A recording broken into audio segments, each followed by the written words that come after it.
বাবু গাড়ি থেকে নামছো? হ্যাঁ অফিসে পৌঁছাইছো? হ্যাঁ কাজ করতেছো? হ্যাঁ আমি মোটা হয়ে গেছি তাই না? হ্যাঁ। কি বললা আমি মোটা?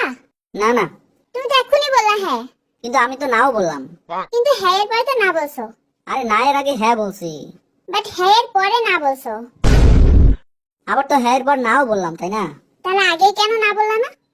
আরে বাবু আমি খেয়াল করিনি, কাজ করতেছি। তুমি তো মোটা না, একদমই মোটা না। তুমি মিথ্যা বলছো। আমি সত্যি বলছি। তুমি মিথ্যা বলছো। না আমি সত্যি বলছি। তুমি সত্যি বলছো। আমি মিথ্যা বলছি। তুমি মিথ্যা বলছো। মানে আমি সত্যি বলছি। না তুমি মিথ্যা বলছো। ওরে মাথা মোটার বাচ্চা। কি? মাথা মোটার বাচ্চা মানে? আমার আম্মুকে গালি দিচ্ছো? আরে না রে ভাই। আমাকে ভাই বললা? আম্মুকে গালি দিচ্ছো আবার আমাকে ভাই বলতেছো, কি হয়েছে তোমার? মানে ও বুঝছি, আমাকে এখন আর ভালো লাগে না তাই না, এই জন্য এমন করছো।